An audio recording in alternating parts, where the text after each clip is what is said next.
Bom dia, Deus abençoe a todos. Estou aqui de volta depois da quarentena. Depois não, né? Ainda estamos na quarentena. Então, refletindo a palavra de Deus, a gente vai aprendendo com o dia a dia, né? A vida é uma escola. Cada dia a gente aprende alguma coisa. E eu me interessei muito. O evangelho de ontem, né? De Mateus, capítulo 20, versículo do 1 ao 16. É muito interessante, fala muito sobre a justiça, né? E que o mundo de hoje não tem. Então, muitas vezes a gente escuta a palavra, mas muitas vezes não entendem, vai entender depois. E aquele que diz que sempre entende é mentira, porque sempre fica uma dúvida, né? Até porque tem muita gente que diz assim, a palavra de Deus tem muita palavra difícil, fala em parábolas, de um jeito que é complicado de entender, tem palavras difíceis. Então, se a gente não entende, a gente deve procurar saber, tirar as dúvidas, para não se perder, para não se desviar, para não procurar outras denominações, né? Então, esclarecer, perguntar a outras pessoas que podem, né, tirar nossas dúvidas. Mas nunca saia sem entender. Se você não entendeu tal leitura, tal evangelho, tal salmo, procura saber. É bom. A gente está sempre aqui para aprender, né? E ninguém é melhor do que ninguém, né? Inclusive o Evangelho de Mateus vai dizer isso. Eu poderia dizer para você, procure Mateus capítulo 20, versículo do 1º ao 16, e só explicar o que esse Evangelho diz. Mas muitas vezes tem muita gente leigo ainda, tem muita gente ainda que não sabe procurar, tem muita gente que não sabe nem o que é versículo, o que é capítulo. Então eu vou ler para vocês e vou dizer mais ou menos o que esse evangelho nos diz. Você pode até entender diferente e até melhor que eu. Mas aí eu vou dizer para esclarecer um pouquinho esse evangelho, é muito bom. Vamos lá. O reino é um dom gratuito. Olha, gente, eu não sei, não sou muito boa em português não, né? Mas dá para se entender. De fato, o reino do céu é como um patrão que saiu de madrugada para contratar trabalhadores para a sua vinha. Combinou com os trabalhadores uma moeda de prata por dia e os mandou para a vinha. Às 9 horas da manhã, o patrão saiu de novo, viu outros que estavam desocupados na praça e lhes disse: Vão vocês também para a minha vinha. Eu lhes pagarei o que for justo. E eles foram. O patrão saiu de novo ao meio-dia e às 3 horas da tarde e fez a mesma coisa. Saindo outra vez pelas 5 horas da tarde, encontrou outro que estava na praça e lhe disse: Por que vocês estão o dia inteiro desocupados? Eles responderam: Porque ninguém nos contratou. O patrão lhe disse: Vão vocês também para a minha vinha. Quando chegou a tarde, o patrão disse ao administrador: Chame os trabalhadores e pague uma diária a todos. Comece pelos últimos e termine pelos primeiros. Chegaram aqueles que tinham sido contratados pelas 5 horas da tarde, e cada um recebeu uma moeda de prata. Então, em seguida, chegaram os que foram contratados primeiro e pensavam que iam receber mais. No entanto, cada um recebeu também uma moeda de prata. E ao receberem o pagamento, começaram a resmungar contra o patrão. Esses últimos trabalharam 1 hora só, e tu os igualastes a nós, que suportamos o calor e o cansaço e o calor do dia inteiro.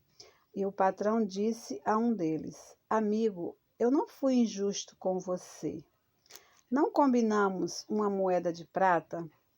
Tome o que é seu e vá para casa.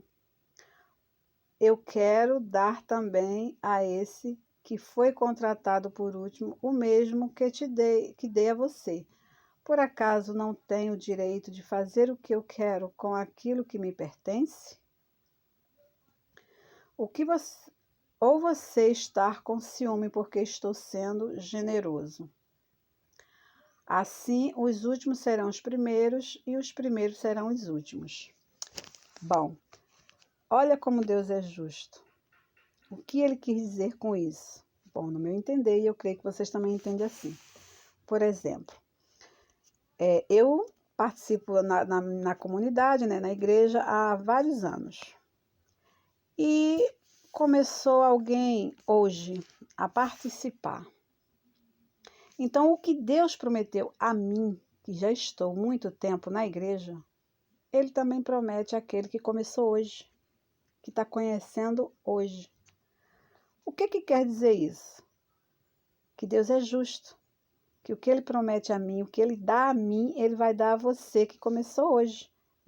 Eu não sou melhor do que você. Não é porque eu estou há muito tempo na igreja que sou melhor do que aquele que começou hoje. Deu para entender agora a coisa? Então, nós perante Deus somos todos iguais. O que ele promete a mim, ele promete a você. Viu como ele é justo? Então, ninguém pode questionar os desígnios de Deus. A misericórdia de Deus, o amor de Deus, não é só para aqueles que já estão na igreja há muitos anos, há muito tempo, mas também para você que começa hoje. O amor de Deus, a misericórdia dele, esse é o salário que Deus nos dá.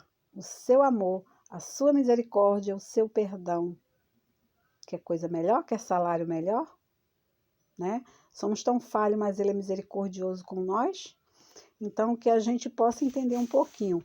É como nós mesmos, nós somos operários da vinha do Senhor. Nós somos as ovelhas de Cristo, né? Somos os pastores de Cristo aqui na terra. Somos responsáveis por aquelas ovelhas desgarradas, aquelas pessoas, né? Porque nós somos ovelhas de Cristo. Então, nós somos responsáveis pelas pessoas que se perderam, que se desviaram, né? Que não estão mais vindo à igreja. Ah, mas por que somos responsáveis? Porque não procuramos saber o que houve, por que se afastou, por que não está vindo, né? A gente não foi buscar, não fomos atrás daquela ovelha. Então, muitas vezes, quando está em outra denominação, tudo bem, pelo menos não se perdeu, está em outra congregação. Mas e quando se perde para o vício, para as drogas, né? Quando se perde no mundo, sem rumo, sem uma esperança, somos responsáveis, porque nós nos acomodamos no nosso conforto, no nosso egoísmo, né? Ou sei lá o quê. Mas somos responsáveis, sim, pelos que se perdem. Não é só os padres, os pastores que têm que ir atrás. Nós também, que somos da igreja, sentimos falta daqueles que não estão mais vindo, cabemos a nós procurar saber o porquê, o que houve, o que o afastou. E muitas vezes não fazemos isso, não é verdade? É isso aí. Nós devemos ser testemunhos de vida, de vivência. Ah, mas como assim? A gente muitas vezes não pratica o que ouvimos. Às vezes a gente ouve as escrituras, mas não põe em prática aquilo que a gente está ouvindo, né? Muitas vezes não somos justos, não somos piedosos, não somos caridosos. Então a gente é muito vigiado. A gente devemos nos policiar, né? Porque somos vistos muito pelo nosso jeito de ser, de agir, né? Então a gente devemos pôr em prática o que ouvimos nas escrituras, né? Por isso devemos ser justos, viver sobre o olhar de Deus. Esse é nosso lema, né? Viver sob o olhar de Deus, unir a paciência e a piedade, praticando a fraternidade no amor. Porque Deus é amor, Deus ele é tudo que nos completa. Por exemplo, é dever nosso levar Deus, falar de Deus às pessoas, seja na escola, no trabalho, na vizinhança, né? Principalmente em casa, né? Por quê? Porque se a gente não falar de Deus para os nossos filhos, como eles vão saber quem é Deus? Como eles vão praticar os mandamentos de Deus, os desígnios de Deus, se a gente não falar? Muitas vezes tem muita gente que não fala de Deus para os filhos. Por isso que muitos dizem, eu não conheço Deus, porque ninguém falou para ele.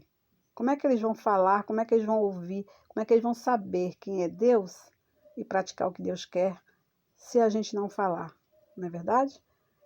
Então, gente, vamos falar mais, principalmente nas faculdades. Tem faculdades aí que não permite falar de Deus. Muitos professores até se acham ateus. Então, a gente deve falar de Deus em todos os lugares, na vizinhança, né, no trabalho, na escola, em todos os lugares. Somos pastores dos que precisam de Deus. É um dever nosso. Nós vamos à igreja para nos aproximar de Deus, ter intimidade com Deus.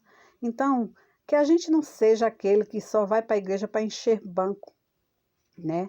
Que a gente não vá para a igreja só para encher espaço, porque Deus sonda os corações. É por isso que ele disse, os primeiros serão os últimos serão os primeiros. Por quê? Porque muita gente às vezes está na igreja para encher banco, para encher espaço, e muitas vezes não presta atenção na palavra, não põe em prática. Não é que as pessoas sejam ruins, mas não está prestando atenção ao que Deus está falando e não está pondo em prática.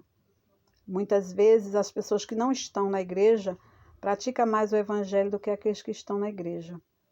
Então que a gente possa se policiar, praticar mais, porque muitos dizem assim, eu não vou para a igreja porque fulano vai vir na igreja e é assim assado. Mas por quê? Porque observa a gente. Então a gente tanto faz a gente trazer pessoas para a igreja como afastar as pessoas da igreja, pelo nosso comportamento, pelo nosso jeito de agir, né? Como é que se fala? Deus vai cobrar, como eu já falei, mais daquele que sabe do que daqueles que não sabem. Porque às vezes as pessoas não estão na igreja, mas estão sendo misericordiosos, estão praticando mais a palavra do que aqueles que estão. Aí Deus diz, os primeiros serão os últimos serão os primeiros.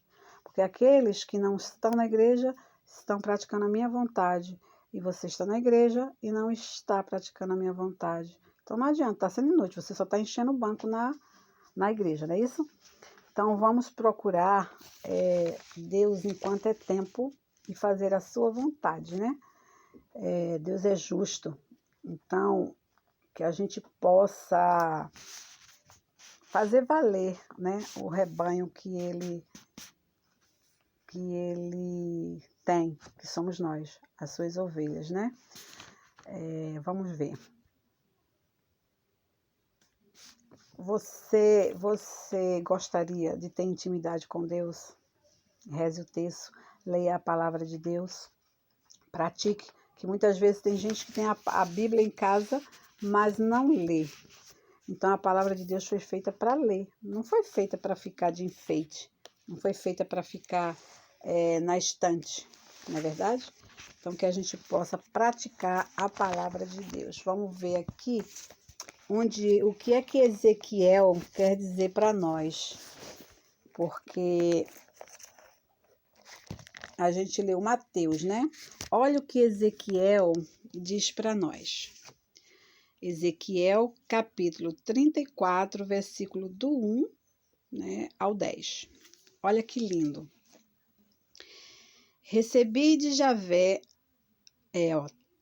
traidores do povo, recebi de Javé a seguinte mensagem: criatura humana, profetize contra os pastores de Israel, dizendo assim o Senhor Javé: ai dos pastores de Israel, que são pastores de si mesmo. Não é do rebanho que os pastores deveriam cuidar? Não é do rebanho que os pastores deveriam cuidar? Ou seja, não é de nós? Né? Vocês bebem o leite, vestem a lã, matam as ovelhas gordas, mas não cuidam do rebanho. Vocês não procuram fortalecer as ovelhas fracas, não dão remédio para as que estão doentes, não curam as que se machucam, não trazem de volta as que se desgarraram, e não procuram aquelas que se extraviaram. Pelo contrário, vocês dominam com violência e opressão. Por falta de pastor, minhas ovelhas se espalharam e se tornaram pastos de feras selvagens. Minhas ovelhas se espalharam e vagaram sem rumo pelos montes e morros. Minhas ovelhas se espalharam por toda a terra e ninguém as procura para cuidar delas. Por isso, vocês, pastores, ouçam a palavra de Javé. Juro por minha vida, oráculo do Senhor Javé, minhas ovelhas se tornaram presa fácil e servem de pasto para as feras selvagens. Elas não têm pastor, porque os meus pastores não se preocupam com o meu rebanho. Ficam cuidando de si mesmo e em vez de cuidar do meu rebanho. Por isso, pastores, ouçam a palavra de Javé, assim diz o Senhor Javé. Vou me colocar contra os pastores, vou pedir conta a eles sobre o meu rebanho, e não deixarei mais que eles cuidem do meu rebanho. Desse modo, os pastores não ficarão mais cuidando de si mesmo. Eu arrancarei minhas ovelhas da boca deles, e elas não se desviarão mais não servirão mais de pasto para eles. Viu o que Ezequiel fala? Interessante, né? O que Ezequiel fala, então. As ovelhas de Cristo estão se dispersando, muitos estão para o mundo, né? Da marginalidade, muitos estão se perdendo para o vício das drogas, né? Da bebida, né? Estão se extraviando. Essas são as ovelhas doentes, essas são as ovelhas fracas. E muitas vezes nós, como pastores, os padres, os ministros, estão sendo, como é que se diz? Conivente, ou seja, não estão atrás dessas ovelhas que estão se perdendo. É isso que Ezequiel quis dizer aqui.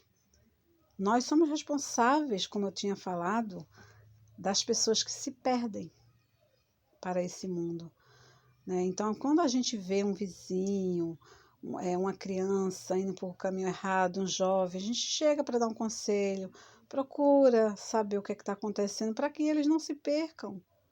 Do jeito que a gente não quer que os nossos filhos se percam, não vamos deixar os filhos dos nossos vizinhos, dos nossos amigos, dos nossos conhecidos se perderem. Vamos aconselhar, vamos pedir a misericórdia de Deus sobre eles, vamos mostrar Deus para eles, né? Vamos reavivar a fé, né? Não deixar eles se perderem. Eu fico indignada com isso. E Ezequiel, né, ficou indignado, que Deus vai ficar, né, fica furioso porque a gente somos irresponsáveis. E aqui também, na segunda carta de Pedro, olha o que Pedro diz. Deus espera a conversão. Por isso que a gente deve se converter. Às vezes a gente está nem na igreja, mas não estamos convertidos, não. Né? Muitos vão para a igreja para olhar a roupa dos outros, para olhar, né, o que o outro vem. Porque a gente pode ir a mesma semana, todas as semanas, um mês, com a mesma roupa, o pessoal está lá para reparar. Às vezes a gente gosta da roupa e às vezes a gente também não tem. Né? No lugar da gente reparar, a gente deve nos corrigir. O mundo será melhor quando a gente é melhor. Então, vamos nos converter. Aqui diz, Deus espera a convenção. Amados, esta já é a segunda carta que lhes escrevo. Nas duas procurei despertar com alguns conselhos os pensamentos sadios de vocês, a fim de que lembrem a palavra dos santos profetas de outrora e o mandamento que o Senhor e Salvador confiou aos seus apóstolos. Em primeiro lugar, vocês devem saber que nos últimos dias aparecerão pessoas que zombarão de tudo e se comportarão ao sabor de seus próprios desejos. E dirão, não deu em nada a promessa de sua vinda. De fato, desde que os pais morreram, tudo continuou como desde o princípio da criação. No entanto, eles fingem não perceber que no começo existiam os céus e a terra e que a terra foi tirada da água e firmada no meio da água pela palavra de Deus. E pela mesma palavra de Deus, este mundo pereceu inundado pela água. Ora, o céu e a terra de agora estão reservados ao fogo pela mesma palavra, aguardando o dia do julgamento e da destruição dos homens ímpios. Há, porém, uma coisa que vocês, amados, não deveriam esquecer. Para o Senhor, um dia é 1000 anos, e 1000 anos são como um dia. O Senhor não demora para cumprir o que prometeu, como alguns pensam, achando que a demora é que Deus tem paciência com vocês, porque não quer ninguém se perca. Não quer que ninguém se perca, mas que todos cheguem a se converter, viu? Realmente, Deus quer que a gente se converta, né? O dia do Senhor chega como ladrão, e então os céus se dissolverão como estrondo, os elementos se derreterão devorados pelas chamas, e a terra desaparecerá como tudo que nela se fez, né? Se faz. Novos céus e nova terra, em vista dessa desintegração universal, qual não deve ser a santidade de vida e piedade de vocês, enquanto espera a presença da vinda de Deus. Como não pode ser, né? Como deve ser. Nesse dia, ardendo em chama, os céus se dissolverão e os elementos se fundirão, consumidos pelo fogo. O que nós esperamos, conforme a promessa dele, são novos céus e nova terra, onde habita a justiça. Conclusão. Por isso, queridos irmãos, durante este tempo de espera, esforcem-se para que Deus os encontre, sem mancha e sem culpa, vivendo em paz. Considerem que a paciência de Deus para conosco tem em vista a nossa salvação, conforme escreveu para vocês o nosso amado irmão Paulo, segundo a sabedoria que lhe foi dada. Em todas as suas cartas ele fala disso. É verdade que nele há alguns pontos difíceis de entender, que os ignorantes e vacilantes distorcem, como fazem com as demais escrituras, para a sua própria perdição. Assim, queridos irmãos, avisados como estão, tomem cuidados, para que esses ímpios não os engane, arrastando-os para que vocês percam a firmeza e caiam.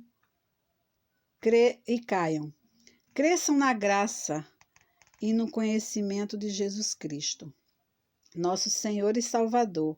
A Ele pertence a glória desde agora e até o dia da eternidade. Amém. Viu? Deus deixou sabedoria para Paulo, para os apóstolos, né? Para que eles passem para nós. E Pedro falou isso. É um aviso, não é isso? É como eu disse, no Salmo diz, né?